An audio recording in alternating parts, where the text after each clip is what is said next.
Olá, tudo bem? Eu sou Márcio Moreira e nós estamos aqui com mais um episódio da série que os psicólogos e psicólogas cientistas andam estudando. Não é?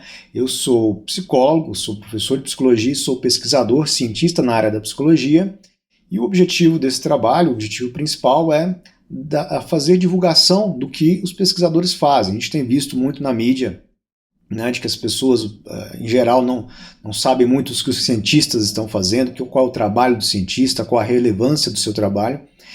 E pesquisadores, cientistas em psicologia trabalham muito, pesquisam muito. Todo serviço que você consome de psicologia um dia teve por base a pesquisa de outros psicólogos, né? O que a gente faz na clínica, na escola, em todos os campos de atuação. A nossa atuação profissional é sempre baseada no que os cientistas produzem, em termos de técnicas, procedimentos, de como intervir sobre o comportamento humano, né? E no episódio de hoje nós vamos dar uma olhada nos temas que estão sendo pesquisados da revista Behavior Modification. É uma revista norte-americana que publica artigos científicos de psicólogos de orientação analítico-comportamental, eu acho que cognitivo-comportamental também. Né? Tem um leque de assuntos bastante variado, na maior parte analítico-comportamentais. Nós vamos ver dois grupos de artigos aqui. A ideia é sempre trazer o mais recente, né? Então a gente vai ver o volume atual, quais são os temas. Nessa revista, os artigos do volume mais recente, eles são pagos para você acessar, para você abrir. Então nós vamos olhar apenas os resumos e os títulos, e para a gente ter uma ideia, né, da cara dos artigos, como é que são os artigos nessa revista, a gente vai ver também um conjunto de artigos que a própria revista aqui disponibiliza gratuitamente. Então, para iniciarmos, o primeiro artigo que a gente vai analisar aqui, instruções escritas ou instruções para leitura para estudantes com distúrbios emocionais, uma investigação com métodos mistos. Vamos dar uma olhada aqui no resumo do que se trata essa pesquisa. Embora haja um corpo substancial de observações, de pesquisa, investigando a maneira na qual a instrução para a leitura é provida a estudantes com dificuldade de aprendizagem, né? Há muita evidência, muita pesquisa, muito dado sobre como ensinar a leitura a crianças com dificuldades de aprendizagem. Há, segundo os autores aqui, pouca pesquisa na área envolvendo estudantes com ou em risco de distúrbio emocional. O propósito dessa investigação foi contribuir com o corpo limitado de estudos observacionais nessa área, investigando a prática baseada na escola, né, o que se faz, como se ensina a ler e escrever na escola, para estudantes dessa população, né, em risco de distúrbios emocionais. Nessa investigação, 11 professores de 2 estados foram sistematicamente observados enquanto proviam instruções de leitura, ensinavam leitura para os cursos, suas aulas de 2007 e 2018, nos anos escolares. Participaram estudantes. Os estudantes que participaram também foram observados ao longo do curso, ao longo do ano, e completaram 2 avaliações, 2 provas padronizadas no início e no fim da pesquisa. Né? Então é muito comum de fazer pré-teste e pós-teste, é muito importante isso na educação em geral. Né? A gente costuma fazer a prova só lá no final, mas é importante você fazer a prova no início e no final, e você compara os resultados, né, antes e depois da intervenção, de você ensinar a ler ou ensinar qualquer coisa, para ver se a sua intervenção produziu resultados importantes. Né? Os professores também foram entrevistados para identificar fatores contextuais que promovem ou impedem a provisão, né, de um ensino de leitura de alta qualidade para essa população. Os achados, os resultados sugerem que os professores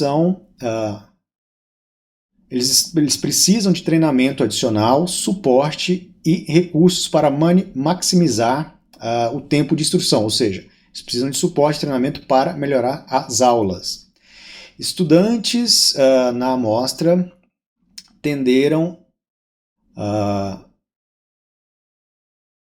a fazer nenhum progresso ou progresso mínimo na leitura e foram frequentemente observados baixos níveis de engajamento acadêmico entre os diferentes cenários ali da pesquisa, né, das diferentes aulas. Implicações para a prática escolar e as áreas e áreas também para a futura pesquisa são discutidas. Quer dizer, são discutidas, então, a implicação desses resultados para a prática escolar e o que se fazer em próximas pesquisas. Então, um artigo que avaliou como os professores na escola têm ensinado leitura para crianças com ou em risco de terem distúrbios emocionais, e o que se constatou é que os professores precisam de suporte para lidar com esse ensino, com essa população. Então, aqui um exemplo do que os psicólogos estão fazendo na área da educação. Vamos para um próximo artigo, ensinando crianças com diagnóstico de autismo, prevenção de Abduction Prevention Skills, eu acho que é de... Vamos ver aqui a tradução.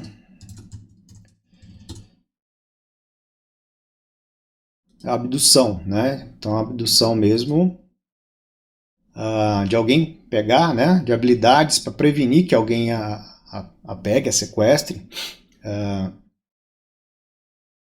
Pode, então, ensinar esse tipo de prevenção pode resultar numa super generalização da resposta-alvo. Então, aqui, pelo título, parece que o que vai ser tratado é se você ensinar a criança a se afastar de possíveis pessoas que vão sequestrá-la ou né, abduzi-las ali da presença dos pais, isso pode se generalizar demais. A criança pode começar a fugir, então, de pessoas que não deveriam. Vamos ver se é isso mesmo. Então, nós replicamos pesquisas anteriores usando treino de habilidades comportamentais para ensinar 4 crianças com autismo a se engajar em respostas de segurança, seguindo respostas de segurança, fugindo de civis, de pessoas estranhas, né? Esse estudo estende as pesquisas anteriores ao empregar respostas de abdução, incorporando itens de alta preferência pela criança. Então, está usando como reforçador itens tangíveis de alta preferência. Então, vai ensinar a criança a ter comportamentos de segurança para fugir de estranhos, utilizando itens, brinquedos, por exemplo, que são de preferência da criança. Também aqui acessou a manutenção e a generalização entre diferentes ambientes e cuidadores. Então, é sempre importante pesquisa com autismo você repetir a situação de ensino com diferentes pessoas em diferentes lugares para ver se a criança generaliza, né, se esse comportamento é generalizado para diferentes pessoas e comportamentos. E fez aqui sondas para essa possível supergeneralização dos comportamentos das respostas de segurança. Então, usou aqui um delineamento de linha de base múltipla. Né? Linha de base múltipla, você fica observando o comportamento das 4 crianças e você começa a intervenção de cada uma delas em tempos diferentes. Né? Começa com uma, as outras 3 ficam só sendo observadas. Passou um tempinho, continua a intervenção com a primeira e começa a intervenção com a segunda criança e assim por diante. Então, o delineamento de base múltipla demonstrou que a aquisição do comportamento e a generalização a novos... Então, o delineamento mostrou que houve aprendizagem que se generalizou para novos ambientes e cuidadores. Entretanto, crianças que seguiam direções de policiais, oficiais policiais durante a linha de base, emitiram a resposta de segurança, que era fugir, quando aproximada por policiais. Então, aqui, o risco da supergeneralização é essa. Você ensina ela a fugir de estranhos, mas elas estavam fugindo de policiais que aprenderam a fugir de policiais, o que é potencialmente ruim, porque o policial pode ser a pessoa, inclusive, que vai ajudar uma criança, caso ela se perca. Então, aqui, a supergeneralização da resposta de segurança-alvo foi corrigida com procedimentos de treino de discriminação. Então, eles apresentam como corrigir esse possível problema utilizando o treino de discriminação. Treino de discriminação, provavelmente aqui, consiste em, se a criança foge na presença de um oficial, de alguém fardado, não tem o reforço, ela não ganha o item preferido. Se ela foge na presença de estranhos, que não estão com a roupa de policial, há reforço. Basicamente, esse seria um exemplo de treino discriminativo, eu aprender a me comportar de uma maneira num contexto e não emitir aquele comportamento em outro contexto. A manutenção das respostas apropriadas para civis e policiais foi inconsistente e sessões para maximizar essa aprendizagem foram necessárias para 2 participantes. Então, eles aprenderam, mas não teve consistência na manutenção.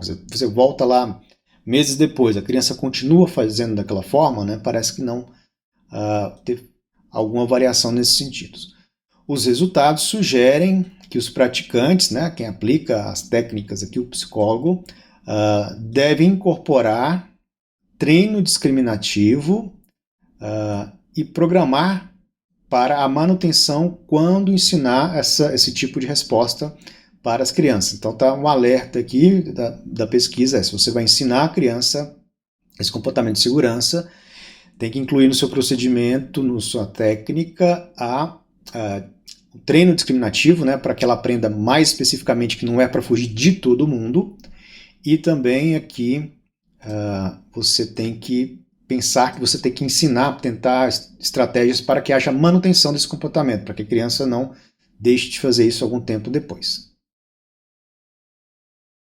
O próximo artigo aqui já, não de autismo, já vai para a psicoterapia. Então, mindfulness e exposição e terapia de exposição interoceptiva para a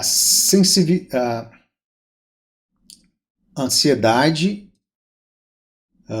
sensibilidade à ansiedade em fibrilação atrial. Creio que seja isso. Vamos dar uma olhada aqui. Fibrilação atrial. Não sei o que é fibrilação atrial. Mas vamos continuar aqui. Fibrilação atrial, deve ser do átrio do coração, então, né? É o mais comum, a arritmia cardíaca mais comum. Então, a arritmia cardíaca, e os sintomas sobrepõem com sensações fisiológicas de ansiedade. Pacientes com fibrilação atrial podem demonstrar sensibilidade, ansiedade, mesmo na ausência de fibrilação atrial, dos sintomas, né? Então, ele pode sentir a ansiedade que está relacionada com essa fibrilação atrial, mesmo não tendo ela não estando acontecendo, essa arritmia. Exposição interoceptiva é efetiva no tratamento da sensibilidade, ansiedade e, recentemente, mindfulness, né, que é um procedimento de algo relacionado à concentração, a pensar no que está acontecendo aqui e agora, ou meditação, algo próximo a isso, tem sido proposta como uma estratégia que melhora a aprendizagem, facilitação inibitória de aprendizagem em terapia de exposição. Esse estudo pragmático piloto foi conduzido, né, para uma breve exposição com mindfulness e exposição interoceptiva, tratamento de exposição interoceptiva para ansiedade na fibrilação atrial. 8 participantes com fibrilação atrial e alta ansiedade de um hospital de cardiologia participaram da pesquisa, do tratamento. A sensibilidade e ansiedade diminuiu significativamente durante o curso da intervenção. Esses dados iniciais provam o conceito, né, para que a intervenção breve com pessoas com problemas cardíacos expressivos com esse tipo de problema, né, em contextos hospitalares. Então, resumindo de uma forma melhor aqui, mindfulness e exposição interoceptiva são procedimentos que ajudam, que melhoram esse quadro de ansiedade relacionado à fibrilação atrial. Continuando,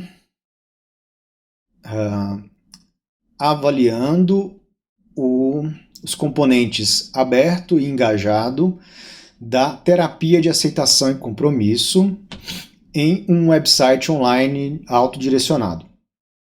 Os resultados de um teste piloto, uma tentativa piloto aqui também, relacionado à terapia de aceitação e compromisso. Então, terapia de aceitação e compromisso online, bacana, sempre pesquisas agora relacionadas, né, à terapia online, porque, sobretudo no contexto de pandemia, praticamente aí, durante um certo tempo, todos os psicólogos, a maioria, estavam fazendo seus atendimentos online, né? Então aqui a terapia de aceitação e compromisso, ACT, né, online, é promissora para tratar um grande número de problemas psicológicos.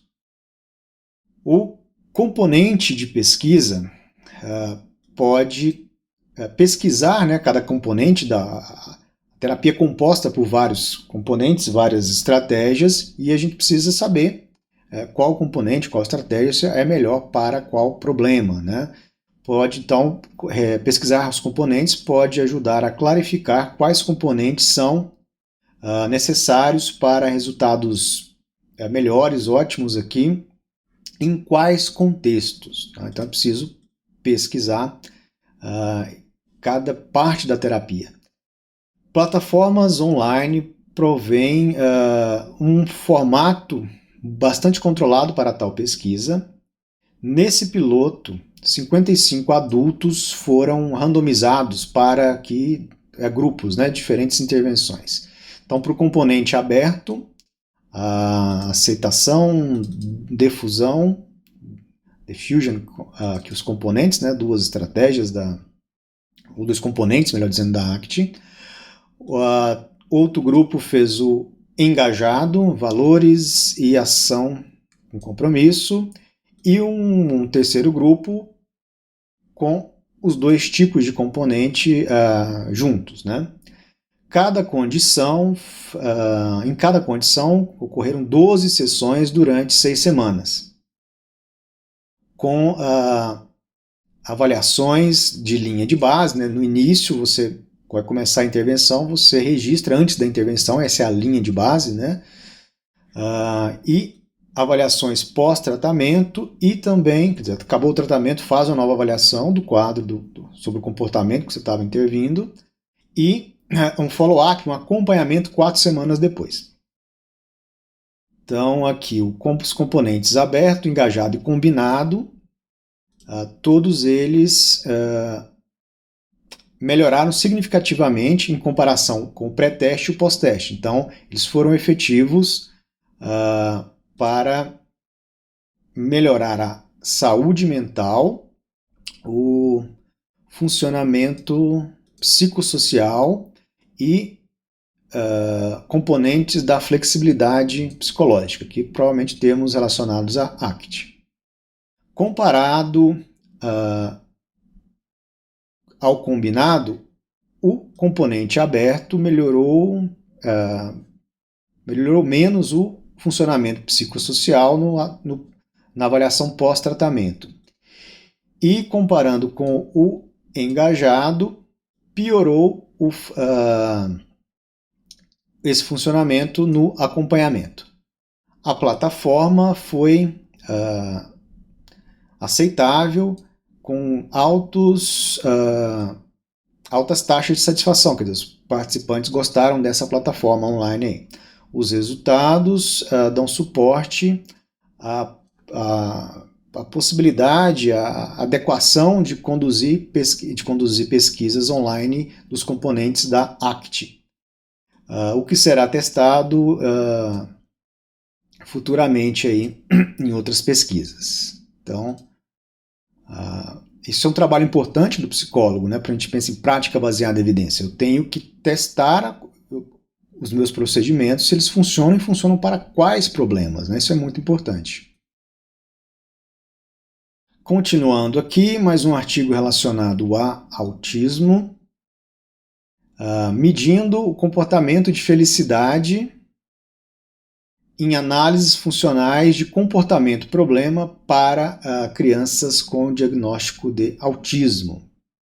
A análise funcional de comportamento-problema significa um procedimento para você identificar qual a função do comportamento. Por exemplo, às vezes a criança se machuca, se joga, grita, dá birra, e ela recebe muita atenção por isso. Ou ela faz isso quando alguém pede para ela fazer alguma tarefa, ela consegue escapar da demanda. Então, fazer análise funcional é identificar o que está mantendo aquele comportamento, né? Ela consegue fugir, se livrar de coisas, ela consegue obter atenção, obter itens, né?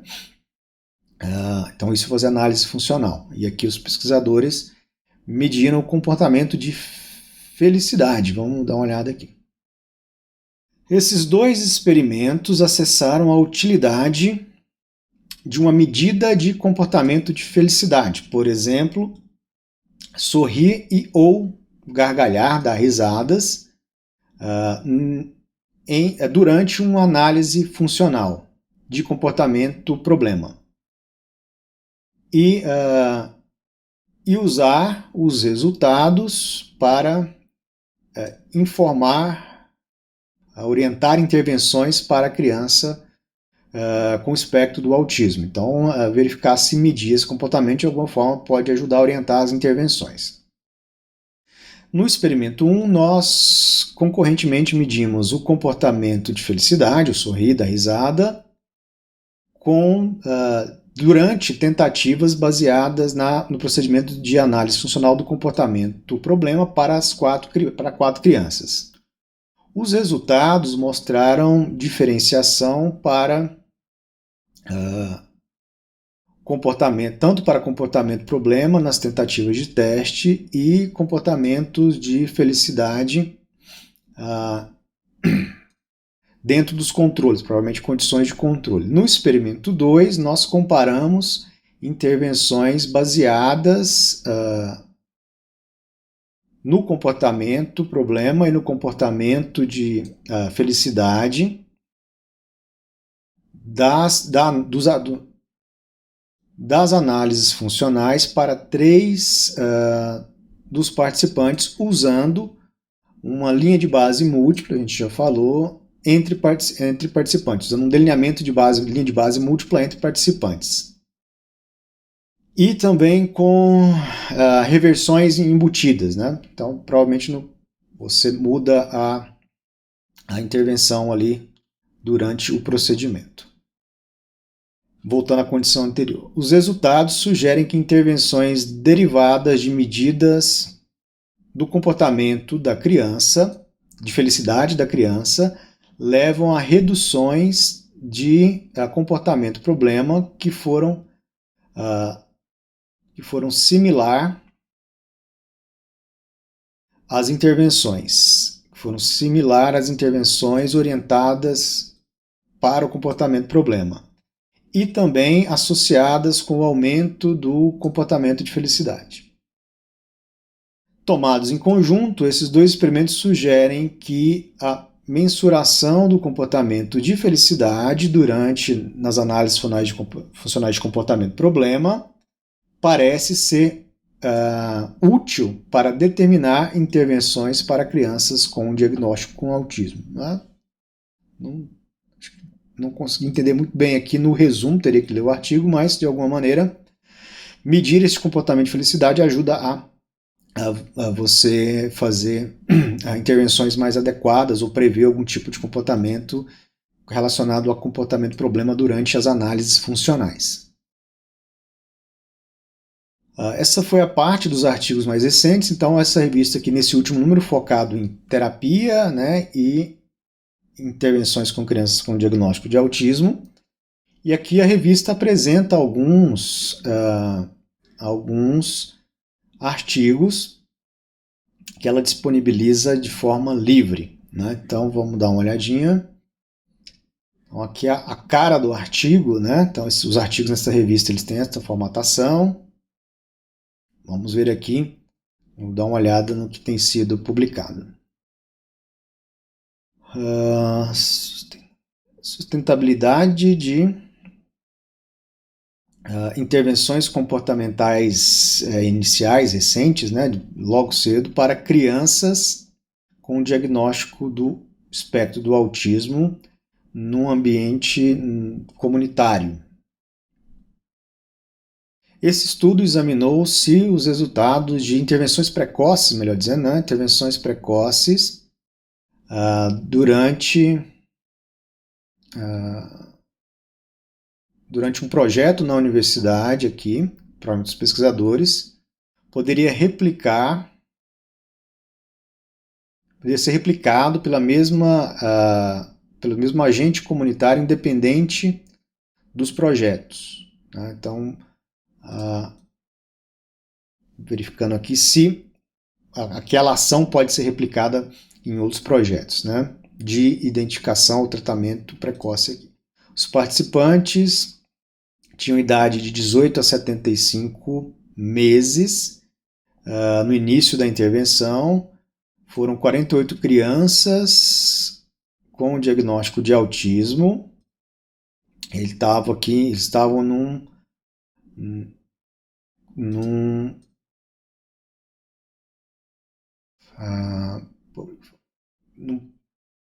tratamento comunitário aqui de 35 horas. Por 3 anos e 46 crianças que estavam que foram comparadas, né? Pegou mais 46 crianças para comparar as características da linha de base que receberam o tratamento no serviço usual, não comunitário aqui, através da educação provida através da educação especial. Modelos mistos lineares indicaram que a intervenção precoce melhorou significativamente, mas nos participantes com a intervenção aqui mais formal, nos testes de QI, teste de QI não verbal, comportamento adaptativo, engajamento acadêmico administrado pelos avaliadores. Embora limitado pelo uso do grupo de comparação emparelhado ali, né, em vez de ser randômico, o estudo provê a evidência para a sustentabilidade ou efetividade desse tipo de intervenção para crianças com autismo com as idades aqui desse experimento. Então, fizeram uma comparação se pode ser replicado ou não, e os resultados sugerem que sim. Né, utilizando intervenção precoce, muito importante intervenção precoce para autismo. Quanto mais cedo iniciar a intervenção, melhor. Continuando aqui, uma revisão da literatura sobre análise funcional de comportamento inapropriado durante a alimentação. Né? As revisões da literatura são sempre interessantes. Os pesquisadores vão desenvolvendo pesquisas, publicando, chega um certo momento que alguém decide o que já foi publicado até hoje sobre um determinado assunto, faz uma revisão da literatura e condensa essas informações num artigo só. Então, eu sou um psicólogo, estou trabalhando com autismo, eu posso me beneficiar aqui dessa pesquisa. Eu vou encontrar aqui vários artigos que estudaram análise funcional de comportamentos apropriados durante a alimentação, que é um problema também bastante comum com crianças com diagnóstico do autismo. Uma análise funcional está bem estabelecida. A análise funcional está bem estabelecida e amplamente usada para avaliar, para fazer avaliações, né, no tratamento de comportamento-problema. Dado o fato de que a análise funcional, que os resultados da análise funcional podem orientar a seleção do tratamento e dos procedimentos, a partir da análise funcional, do resultado dela, é que eu seleciono como eu vou intervir, né? Uma revisão da corrente literatura com relação à análise funcional de comportamento inapropriado durante a alimentação. Foi feita aqui, isso pode funcionar como um guia para pesquisadores na condução de análise funcional antes do tratamento. Essa revisão sumariza a literatura sobre análise funcional de comportamento inapropriado durante a alimentação. 14 estudos que implementaram a análise funcional desse comportamento foram identificados e sumarizados, baseados nos componentes, né, nos procedimentos, os componentes procedurais da análise funcional, dos resultados e da seleção do tratamento. Então, analisaram com base nessas informações. Os resultados indicaram que a análise funcional dos comportamentos problema durante a alimentação é efetiva na identificação das variáveis que mantêm esse comportamento problema. Embora a análise funcional do comportamento problema durante a alimentação tenha sido se provado útil, várias áreas,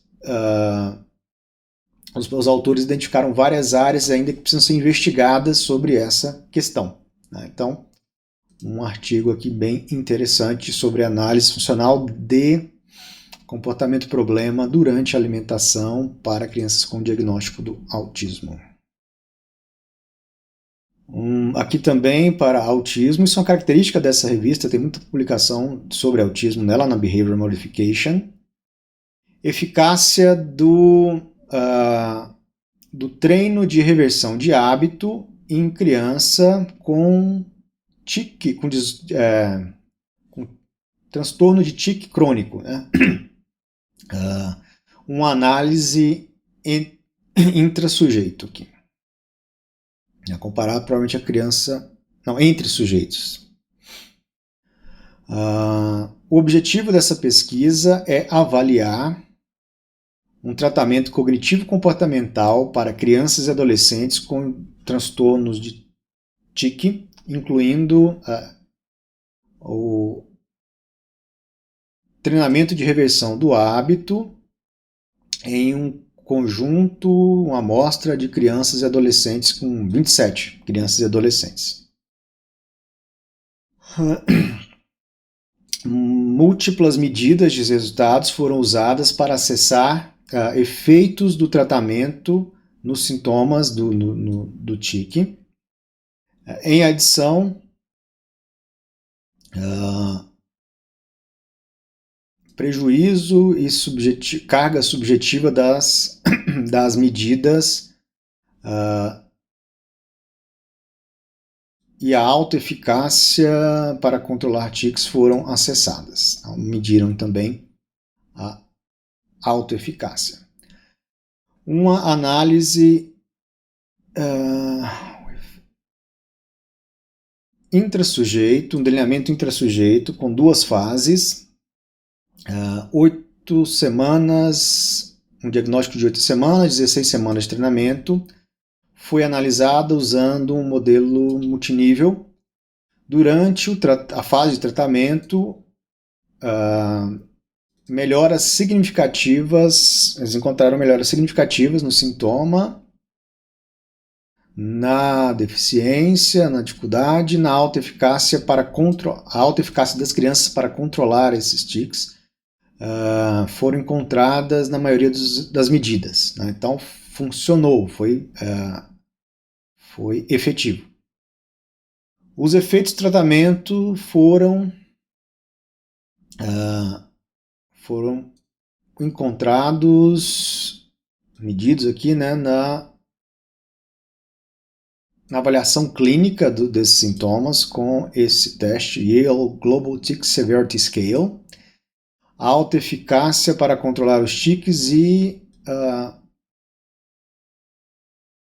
uma observação com base em vídeo dos tiques motores, a frequência, né, comparando mediu essa alta eficácia dos tiques motores, comparando melhoras durante o tratamento ao longo do curso do tratamento para as medidas antes da fase de diagnóstico. Então aqui também um estudo sobre autismo, avaliando um procedimento de reversão de hábito para melhorar comportamentos, transtornos com tiques motores, aparentemente. Continuando aqui, efeito moderado de uma intervenção comportamental de baixa intensidade. Vamos dar uma olhada aqui.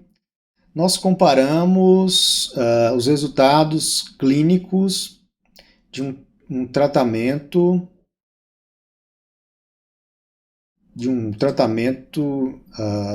grupo de tratamento de 98 indivíduos que receberam entre 8 e 15 horas semanais de intervenção de análise do comportamento aplicada, ABA, não Applied Behavior Analysis. Então, comparou os resultados de uma intervenção de uma intervenção analítica comportamental com um grupo. Então um grupo fez o tratamento, um grupo não fez o tratamento, 73 indivíduos, que eles receberam outra provisão aqui, outra intervenção, incluindo alguma na aba, de 4 a 8 horas, então menos horas aqui. Está comparando o grupo que recebe essa intervenção e o grupo que não recebe essa intervenção. Analítico comportamental. Depois de 2 anos, o grupo experimental, né, o grupo que recebeu o tratamento, obteve ganhos maiores do que o grupo comparação em linguagem, habilidades sociais e outras áreas relacionadas a comportamento verbal, a fala, né, que o VB-MAP é um instrumento muito utilizado para avaliar o desenvolvimento da linguagem em crianças com diagnóstico com autismo. Então aqui está comparando, com autismo, comparou intervenções analítico-comportamentais, ABA, de 8 a 15 horas e outras intervenções mais reduzidas, menos horas por semana. E o grupo que teve mais intervenção, mais horas, teve um melhor desempenho em várias áreas. Nós avaliamos os resultados de habilidades adaptativas para um menor grupo de participantes usando o VABS, Vineland Adaptive Behavior Scales 2 aqui, mas não achamos diferenças significativas. Então, comportamentos adaptativos não encontraram diferenças. Embora as crianças do grupo que recebeu a intervenção tenham tido ganhos clínicos significativos, né, os ganhos foram moderados. esses achados sublinham a importância da intensidade da intervenção e provém suporte para futuras pesquisas, né, relacionadas a dose e respostas, é o quanto que eu tenho de ter de intervenção e o quanto isso gera de ganho, né? Então é uma questão muito importante no autismo, né, a quantidade, o número de horas de intervenção que as crianças recebem por semana. Estamos caminhando aqui para o final, nosso penúltimo artigo de hoje, também aqui sobre terapia de aceitação e compromisso para um comportamento de tricotilomania, que é retirar pelo do próprio corpo, né, um estudo com tentativas randomizadas com adultos e adolescentes. Então, o uso da ACT, novamente sendo testada a ACT para um tipo de comportamento problema aqui. O propósito desse estudo foi examinar a terapia de aceitação e compromisso, a ACT, como um tratamento único, só usar a ACT para tricotilomania num estudo com tentativas randomizadas. Esse tipo de estudo aqui é o estudo mais clássico que a gente tem. Você tem um grupo de pessoas que recebe tratamento e um grupo de pessoas que não recebe tratamento. Você analisa depois se o grupo que recebeu, as pessoas do grupo que recebeu o tratamento melhoraram mais, né, tiveram mais ganhos no tratamento do que aquele grupo que não passou pela intervenção. É uma forma clássica de um método clássico de você analisar cientificamente o efeito de um tipo de intervenção sobre o comportamento. Participantes foram de um conjunto de adultos e adolescentes que estavam numa comunidade que procurava esse tipo de tratamento. Dos 39 elegíveis, foram randomizados para o tratamento e uma lista de espera. 2 grupos. Então, uns foram fazer a intervenção e outros ficaram numa lista de espera. 25 completaram o tratamento e foram incluídos na análise final. O tratamento consistiu de 10 sessões de um protocolo ACT.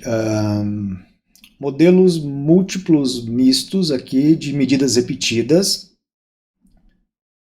foram utilizados para avaliar as mudanças no comportamento, na severidade da tricotilomania. Na severidade, o número diário de cabelos puxados, tirados,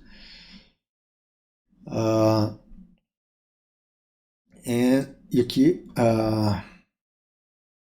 esquiva experiencial, isso que eu não sei a tradução, mas esquiva experiencial de um pré-tratamento.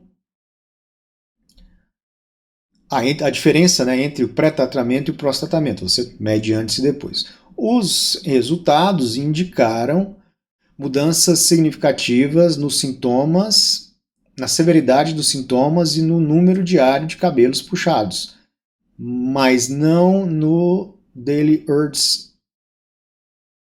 Vamos ver o que é esse aqui. O significado. Desejos diários. Sim. Aqui, né, no desejo de, provavelmente a fala do participante dizer que estava com o desejo de puxar o cabelo, de tirar o cabelo ali.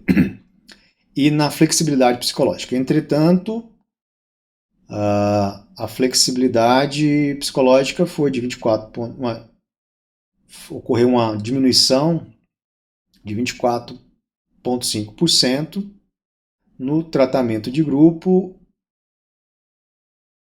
e reduziu de níveis clínicos para níveis subclínicos na média. O estudo sugere que a ACT usada sozinha é efetiva no tratamento de adultos e adolescentes com tricotilomania. Os resultados parecem ser similares a tratamentos que utilizaram reversão de hábito e ACT de forma combinada. Então, aqui um exemplo do que os pesquisadores, as cientistas fazem, né? Quando você está usando um serviço psicológico, o que está sendo utilizado lá para tratar, em tese, deve ter tem que ter sido antes estudado, demonstrado que funciona ou não em uma pesquisa científica. E por último aqui, antes de vermos esse último artigo, queria aproveitar, lembrar, se você está gostando desse conteúdo, clica no joinha, compartilhe o vídeo, faça seus comentários, isso ajuda a divulgar mais ainda o material. E queria agradecer também aos mais de 5.700 inscritos aqui no canal e também sugerir, se você tem interesse em aprender mais sobre análise de comportamento, visite o site do Instituto Alden 4, o link está aqui embaixo nos comentários. Lá você vai ter cursos, tem a rádio do Instituto Alden 4, que tem uma programação 24 horas por dia sobre análise do comportamento. Então aqui o nosso último artigo, avaliando a eficácia e preferência por tipo de prompt durante treino de tentativa discreta. Treino de tentativa discreta é um procedimento muito utilizado para ensinar várias coisas para crianças com diagnóstico do autismo. Prompt geralmente é uma dica que você usa, às vezes dica física, às vezes você fala uma palavra para a criança, direciona ali a mão dela para selecionar uma resposta, uma opção correta na hora de ensinar, por exemplo, ela relacionar o nome de uma fruta com a figura dessa fruta, por exemplo. Então aqui eles estão avaliando a eficácia e a preferência de tipo de prompt diferente, as autoras aqui. Os componentes de um treino de tentativas discretas podem ser individualizados para cada aprendiz durante a instrução. Isso é muito importante, né, no ensino em geral, sobretudo para crianças com diagnóstico do autismo, de personalizar, né, a forma de intervenção. Exemplo, tipos de prompt usado. Às vezes uma criança é mais refratária ao toque, então se você usar um prompt físico, pode ser que ela não dê certo muito bem com ela, que ela não goste. Entretanto, é limitada a pesquisa sobre a eficácia e a efetividade relativos dessa diferença entre tipos de prompt. Em adição, os aprendizes, a preferência dos aprendizes pela forma como eles querem ser, que eles preferem ser atendidos, né, nem sempre é considerada. O presente estudo compara a efetividade relativa de 3 tipos de prompt. Gesto, modelo, né, você faz para a criança ver como é que é, e atenção, guia físico, né, um prompt físico. Você pegar a mão da criança, por exemplo, direcionar ou para ela olhar para você, direcionar o rosto dela em direção ao seu rosto, por exemplo. Então, comparar em relação a uma condição sem prompt durante a identificação, uma tarefa de identificação receptiva com 3 meninos com diagnóstico do autismo. Um participante atingiu o critério no primeiro prompt, primeira condição de prompt, e 2 participantes atingiram o critério na condição de prompt físico. Um participante atingiu o critério que eles definiram para aprendizagem com o prompt como modelo, né, e outros 2 com o prompt, usando o prompt físico. Todos os participantes selecionaram o prompt físico durante a tarefa de acesso, de avaliação de preferência com concorrentes encadeado, um tipo de esquema de reforçamento, ou um tipo de procedimento, no caso aqui, para avaliação de preferência. Em adição, todos os participantes completaram a tarefa encadeada usando o tipo de prompt mais efetivo. Então, eles avaliaram o melhor tipo de prompt para cada criança. Uma parece que foi melhor usando o modelo, outras 2 com físico, e depois compararam a efetividade. Então, é por isso que ABA é muito, né, a análise de comportamento aplicada é muito utilizada para autismo, porque o que a gente usa para trabalhar com as crianças está descrito, testado cientificamente dessa forma aqui. Ficamos por aqui, muito obrigado pela sua audiência e a gente se vê numa próxima oportunidade. Até mais, se cuide!